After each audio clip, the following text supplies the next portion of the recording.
All right, we are on the record in the Lovelady matter, case D19-593-140D. Please confirm your appearances. Good morning, Audrey Beeson, 10511, appearing on behalf of plaintiff Jessica Lovelady, who is present to my right. Good morning. Ashley Vasquez, bar number 14637, on behalf of the defendant, Michael Lovelady, who is present to my left, and I also have my law clerk with me, Samantha Schofield. Good morning. Your Honor. All right, this is the time set for a case management conference, and the purpose of a case management conference is to determine what issues have been resolved, what remains unresolved, and what steps can be taken to lead to a resolution. I did sign off on a behavioral order, a stipulation in order regarding a behavioral order that was submitted, I believe, last week. And so that should have been returned. I don't know if it's been. Yes. Filed. Okay. Oh, so yeah, I do see that. So that's been filed. I appreciate the joint case conference report. Anything to report on Yes. since then? Yeah. We ready to prove it up? Well, Okay, not quite. but All a right. couple of additional things. Okay. So in the joint case conference report, you see the parties did agree to a temporary joint physical schedule. Right. They're going to start that this week. Okay. So today is Monday, which was my client's day. Okay. She will have the child until Wednesday morning, when she'll drop her off at school. Dad will pick up Wednesday and drop the child off at school on Friday. This is going to be Dad's weekend, so he will continue and have her Friday, Saturday, Sunday, drop her off next Monday, and then my client's weekend will be the following weekend. If there's no school, the parties have agreed that there will be a 9 a.m. pickup instead of the drop-off at school. As far as Thanksgiving, Mom will have Thanksgiving this year from when school breaks until school returns. And for Christmas, she actually has 3 weeks off. So we can't do it exactly equally, but I kind of figured out a way to almost get it that way. The child has early release on December 20th, which is a Friday. So his time will start December 20th, that Friday. And he will have 11 days until 12:31 at 9 a.m. Then my client will have 11 days starting 12:31 at 9 a.m. and through Friday the 10th. And then he will have that Saturday the 11th at 9 a.m. We'll make that his weekend. So they each get 11 days. Does that make sense? Yes. Okay. And then, of course, next year they'll alternate. So next Okay. year Dad will Yeah. have Thanksgiving, she'll have the beginning with Christmas Eve and Right. Christmas Eve, or Christmas Eve and Christmas Day. Okay. They've also agreed that they will do a joint appraisal on the home to save some money. My client will pick 3 names and give the defendant the contact information and the cost within 2 weeks from today. And then he will choose one of the 3 and he'll let her know. Okay, well, I appreciate that. So I appreciate the discussion and also the fact that it appears there have been disclosures, your 16.2 disclosures on both sides. With the stipulation on the appraisal, do we need the deadline for expert designations? Because it appeared that was really the main focus, is the appraisal issue. I don't have a problem keeping that in there to the extent that you feel there's going to be a need to designate additional experts, but you may have resolved it by coming up with a protocol for selection. Right, I don't think that as far as again, I don't know if his intent is gonna be to wait until he comes back to determine if he's gonna refinance or they're gonna sell, but I think if they're agreeing to the joint appraiser, we don't need to keep that open as far as experts are concerned. Okay. Same timeline though for discovery. Your joint case conference report asks for an April trial date with discovery remaining open, and I don't have any problem with the deadlines that you placed in your joint case conference report. I think the request was depending on what happens in terms of custody, and the sense I get from my review is that this is somewhat of a trial period in some respects. Is that a fair assessment? Custody is probably the main contested point Right. in this case. And so I don't know if this is a trial period. I think they're going to attempt mediation. My Okay. client was also wanting to request a child interview for their daughter. She's 13 and a half. We'd like to use it as a tool for their mediation, her to be interviewed and Ms. Beeson, what's your feeling in that We regard? don't want the child involved. We want her to be shielded as much as possible. 13 and a half, she doesn't get a say where she gets to go. My client feels that because the child was primarily with dad from February until recently, that there might be some issues regarding her feeling loyalty binding. So we don't agree to the interview. He also wanted a custody evaluation. We don't see any need for a custody evaluation. That's $10,000 or $15,000 that can go towards the child's education in the future. There's no real reason that these parties should not have joint physical custody. Well, here's getting back to some of the management aspects, so the joint case conference report references this court setting aside a day to a day and a half for trial if custody, and the sense I'm getting is perhaps custody would be the focal point of any proceedings. So, I don't have that far out. There's no problem whatsoever in securing a full day trial date. So that's what I'd have been inclined to do is at least secure that date. This becomes the issue in terms of the extent to which Abby becomes involved in this process. And I agree, and you may be seated, I'm sorry, I have everyone standing here.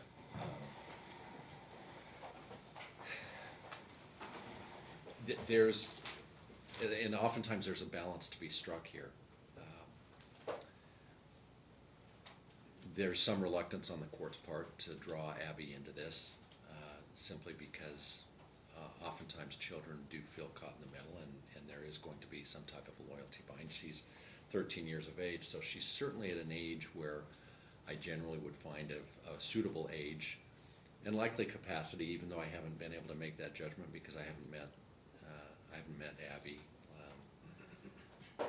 to express a preference. So that becomes really part of the issue before the court. Is one of the factors I'm required to consider if you're unable to resolve this issue is the preferences of a child of suitable age and capacity to express a preference. Now it becomes a determination as to how I obtain that information. Are there alternative means by way of the statute for the court to obtain that information? Sometimes it's done by a stipulated interview. I'm not inclined to order that at this point, but the reality is, and it becomes a matter of calendaring as well, whether or not we need to set this for some type of a calendar call to see where things stand, if mom and dad are going to mediate. I think one of the issues I have to look at from a statutory perspective is making a determination as to whether or not either of you would be disqualified from exercising custody of your daughter if there are any disqualifying factors that would render you incapable of taking care of her for 146 days. I don't know that exists on the face of the papers, and this is our first meeting with each other. There's nothing that strikes me as that would not allow me to find that both of you are caring, loving parents that love Abby and want what's best for her. In terms of, so as far as this process works, I don't know if you need a referral, when you talk about mediation, an FMC referral, which I'm happy to provide to you, and I can issue that if that's what you're looking for, if you had other alternative dispute resolution protocols in mind, but FMC mediation is fine with me. What's the preference on either side? I was thinking of, I think either way my client wants Abby to be able to express her wishes. He does believe that she's mature and has the capacity to make a preference. For the most part of the party separation, they have been honoring her wishes, which was to be with dad majority of the time. And my client believes that's important, and it's obviously a consideration for this court when considering her best interest. And so we were thinking to avoid a big blown custody evaluation, if we could interview Abby and the parties use it as a tool when they come up with something in mediation.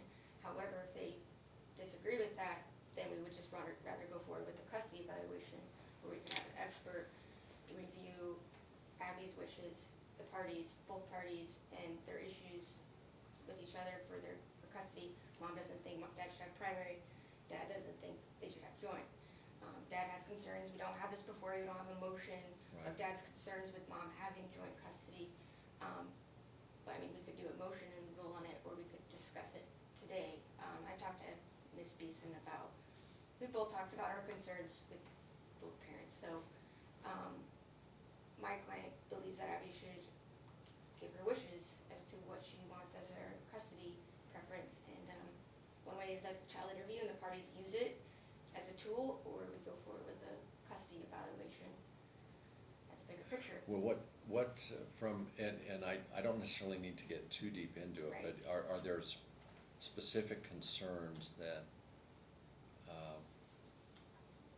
that ultimately, at the time of trial, I guess what I'm looking for is the offer of proof that you would Yes. submit to the court as to why the plaintiff would not be capable of taking care of Right. Abby for 146 days. Yes, my client's concern is mom's use of alcohol and marijuana and how it affects her custodial time with Abby, such as drinking and driving. Abby has said that she's accidentally drank mom's alcohol drinks in the truck while driving with her, things like that. Obviously, nothing's been reported, so we don't have records. Right. That's why we need an evaluation of this child saying these things. And Dad's not coaching. Abby's just eliciting this information on her own. She was uncomfortable with mom's boyfriend, new boyfriend being around. According to the boyfriend, his name is Ralph Revelis. He has a custody case with his ex-wife right now, and she's made claims of domestic violence and is asking for supervised visitation for their child. And so he has concerns of Abby being alone in mom's house with this man. She won't agree to an order that she not be left alone with him. So her judgment is really concerning to Dad. She didn't really have, the other thing is my client's mom lives in the home with him and helps with Abby. Mom goes to work at 5 a.m. and doesn't take her to school. Grandma does and stuff like that. So there's all these little components that we think as an overall picture affects mom having joint custody. Historically, since they separated in February, mom usually has just weekends, and Dad has all the school time so that he can be there for her and be present. All right, Ms. Beeson, anything?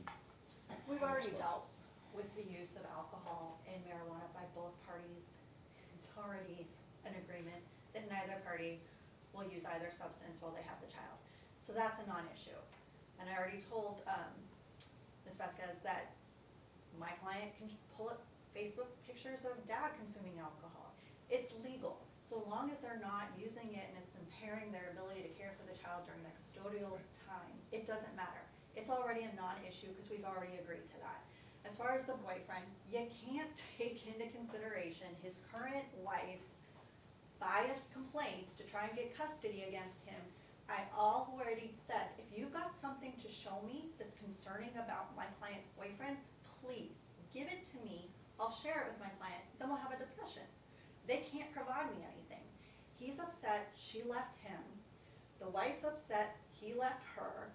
They've been going behind their backs, the ex-wife and defendant became friends, brought Abby into the mix. Abby's friends with the other child. It's a mess. We're trying to, again, protect this child. There are no issues except for defendant is upset that my client left him and has a new boyfriend. My client has a constitutional right to determine who else is going to be around her child. We didn't necessarily say she would leave the child with the boyfriend, but they can't provide any proof to me beyond a bitter, soon-to-be ex-wife's allegations that there's maybe some domestic violence. Give me something concrete, and then we can have that conversation. But to just start throwing all these things out there, it's not appropriate, and it's only going to increase the animosity between these parties, and now he wants to pull in the 13-year-old. My client voluntarily left the home, and because he was so upset, he blasted mom to the child while she was gone. Now, with counsel on the case, she's advised her client that needs to stop. Hopefully it has. My client, out of respect for his feelings, did not press the issue of custody until she retained me. But as we know, there is a preference and a presumption for joint. Just because she didn't push his buttons by taking the child and making things more difficult for everybody involved does not mean that she agreed that he would have de facto primary physical custody. That's not the way the law works. If ultimately this case goes to trial, what's the plaintiff's position in terms of how I elicit the information regarding the preference of the child? So what I would consider is, again, allowing things to settle down over the next few months. If, after the next few months, the parties believe that the child should be interviewed, then I would request an interview by Keisha Wayford, and the parties would split the cost. Because we all know that FMC is gonna be very generic. So if he has specific concerns about Abby being afraid, which again have come directly from his mouth to Abby, then I think Keisha Wayford can filter those out. In terms of scheduling then, let me ask both sides is your preference to have an April trial date? Yes. Yes. Okay, so let's look for a date and then maybe work backwards from there. And for the record, I accept the timelines that have been placed in the joint, the case conference report, so I would adopt those, and I'll go through those briefly. But as far as a trial is concerned, I'm gonna set this for a full day trial on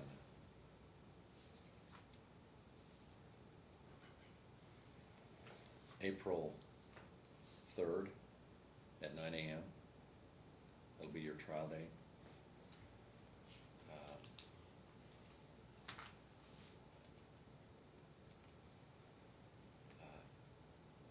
As far as the deadlines are concerned, recipient witnesses must be designated 60 days before trial.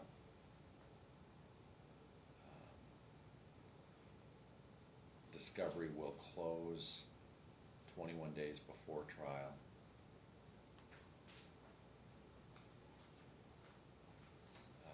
With pretrial memos due 7 days before trial and exhibits 3 days before trial.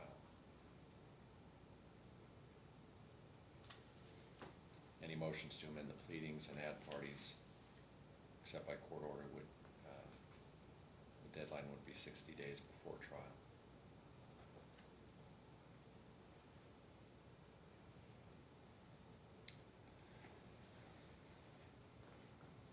At some point, I do need to obtain information if the matter is not resolved as to Abby's preference. So I'm open to, if ultimately an interview is conducted, I'm open to an outsourced provider providing that interview. That is something that's going to be more thorough. What's the defendant's feeling about using Ms. Wyford?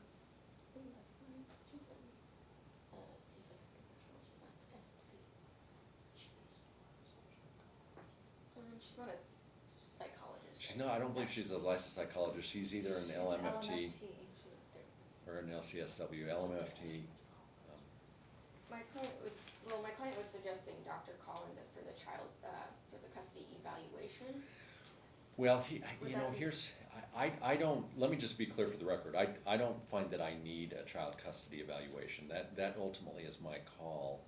And so it's very rare in general that I turn that over to an evaluator. I think that's not to say that there isn't value in that process, and I understand that. And so I'm not here to restrict either party as a matter of discovery from engaging in discovery efforts that include mental and physical examinations, which are prescribed by rule.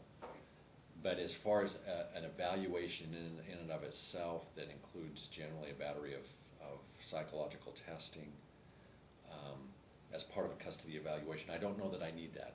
If either party wants to pursue that, and perhaps we do need those deadlines for expert disclosures, just out of an abundance of caution, that's the prerogative of both sides. But if I'm looking simply for a child interview to obtain her preferences, then my alternatives really are FMC, which, as counsel know, that's a one-time shot. It's not to devalue that process because it does oftentimes provide the court with value, but it's a one-time interview and it's not necessarily as thorough as appointing someone on an outside evaluator that can interview the child multiple times, perhaps even interview mom and dad at any point. I wouldn't restrict that individual from doing so. And so that would be sufficient, at least for my purposes, to obtain Abby's preferences. But I've kind of stated my feelings in terms of an outsourced, full-blown custody evaluation. I don't specifically need that. If you want to pursue discovery against the other party to do any type of mental exam, that's your prerogative and your cost, basically, for that party. So with that backdrop, in trying to determine how I elicit that information through any alternative means, what's the defendant's position? If we could, because I think Dr. Collins might be able to do child interviews as well. She's a psychologist. I don't know the difference in cost or anything like that. Would your court be open to my client doing research and providing names that we can? I'm open to that. I'm open to that. I'm not gonna designate someone right now. I am familiar somewhat with Ms. Wyford. Her name's been around for a bit in terms of providing those type of services. I don't know Dr. Collins as much. I think I've heard that name. But I guess what I'm looking for, are the parties still inclined to participate in mediation? I'd still like that process to start. I know the defendant's preference is let's get the interview first, and I understand the dynamics for why you would go down that path. It becomes a matter of, and we're setting this out to April from a case management standpoint. Do I set another hearing to manage and monitor that aspect as to whether or not you've agreed to someone to conduct the interview and the timing of mediation? What's the preference on both sides? Understanding I don't want to create multiple hearings that are unnecessary and raise the cost of this litigation, quite frankly, but that is a fair amount of time between now and the time of trial. This is not just a standard 90 days out, set the trial, beginning of January. So we've got plenty of time. Is this something that you believe there would be productive discussion between both sides? I say no, just because we've been going back and forth with Mom's prior counsel. We really tried to attempt it, like an uncontested divorce, and it didn't work. And then Ms. Beeson was hired, and me and her have spoken, and we haven't come to a resolution either. So I don't know if the parties sitting with a third party neutral would make any difference at this point. That's why we were really adamant about the child interview first, to use that as a tool in settlement. I don't know if we need to have hearings to guide us along, or I don't know, like Ms. Beeson said, we could let things relax for a couple months and we could come back and see where we're at, and then at that point we could do a referral. Or if you're not inclined to do it now, then I guess that would be my preference. If not, do the referral now. Ms. Beeson, what's your preference? Again, my preference would be for things to kind of settle down, for Abby to get used to the joint physical custody before she's interviewed. And again, if there are legitimate concerns regarding my client's boyfriend, those do need to come to us so that we can have a fruitful conversation. The client's not gonna put the child in harm's way, but all I have now are allegations. Now, again, I think it would be appropriate to say that if they really want to continue with the interview, that we use Ms. Wayford, because she does do this. She does talk to the children multiple times. My client's concerned that the defendant has reached out to Dr. Collins. So if he wants to use that as an expert, that would be one thing, but I think they've not talked to Keisha Wayford. She's on the outsourced provider list. She reports to the court. The court's familiar with her reputation. She's been doing this a long time. So if we wanted to do that at the beginning of January, and then if the parties can't resolve it, we can come back for, I guess, a calendar call in middle of January. And just for the record, my client has not spoken to Dr. Sunshine Collins. He just researched her. Well, I think what I'd be inclined to do, I want to, you've come up with a temporary schedule. I want to see how that works. And I think I would be inclined to set another hearing. I could set that at any time. Ms. Beeson mentioned January. I could set it in December. I could even set it in November. What's the defendant's preference? January is probably fine, since we were thinking a disclosure of expert witness January 2020, so if we wanted to do that, so that way we know where your What honor the- yeah. is at, and then if we feel like we need to do the expert at that time, then we can go forward with that, or we can. Let's continue the case management conference to January 6th at 10. What I would direct council to do is communicate about the selection of a joint, Okay. joint expert to conduct an outsourced child interview. I think the proposed deadline was January 15th. So I'm inclined to incorporate that deadline as well. So we'll be here a little more than a week before that deadline that you agreed to. So we'll add that to the disclosures for the case management conference. Yeah. Rebuttal witnesses 21 days after the expert witness disclosure deadline. And then the expert report 60 days before trial. I think I'd be inclined to shorten that to 30 days before trial.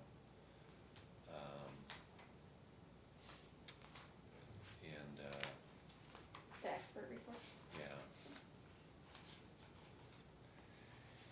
And then this will give you some time and give Abby some time to determine whether or not how this schedule is working. And then to the extent that you're able to come up with a stipulation on who to use to obtain that information about her preferences, then it should start earlier. I get the fact that there's some reluctance to mediate without having that information, but I think it's important for both of you to understand as mom and dad, you're going your separate ways. It's not uncommon, especially for a 13-year-old child, to feel stuck in the middle. And I don't know a lot of the details about things that have gone on. I'm starting to hear little snippets here and there about some things that have happened as it relates to your relationship, the deterioration of your relationship, and I don't need to get a full-blown picture today, and not even necessarily a full-blown picture at the time of trial, but at the end of the day, you have a precious daughter that oftentimes is caught in the middle and may feel some level of loyalty to both of you. And it's not uncommon that a 13-year-old child is going to say different things to different parents. Say things that she believes mom wants to hear and things that she believes dad wants to hear. Now that is a general observation. I don't know Abby and where Abby's at, and if you can't resolve it, then I do need that information. As much as I'd like to insulate her, not drag her into this process, because these are things she won't necessarily forget. She won't forget sitting down for an interview. Children don't. That's something that's remembered for a lifetime, being part of mom and dad's divorce. So just keep that in perspective. If you as the adults can resolve these issues, generally it's going to be better for the child. So that's the date I'd be inclined to bring you back, encourage you to have that dialogue in advance of that. And then at that point in time, there's still time for me to issue a referral to mediation because trial is still set out in April. So generally it's going to be less than a 60-day turnaround for mediation. So I'm going to hold off on that. Maybe by that time you come to a resolution that's more permanent than the temporary resolution. I will say I'm encouraged that you came up with a temporary resolution. That's usually a good sign that you're at least communicating, and I'd encourage you to keep going down that path. I tell parents all the time, I'm a stranger to your child. I likely will never meet Abby. That's not been part of our discussion about the court conducting the interview, and I'm usually reluctant to drag a child into the courtroom. But rather than having a stranger like me tell you how you're going to raise your child, that's something that the two of you as adults should make those important decisions. Okay, so we should have an order prepared from today that does incorporate the deadlines, most of which you stipulated to in your report. Any volunteers to prepare from today? I can. Who volunteered? I didn't. I did. Okay, all right, thank you. And then submit to plaintiff's counsel for review and signature. Okay, and then we'll see you back in January.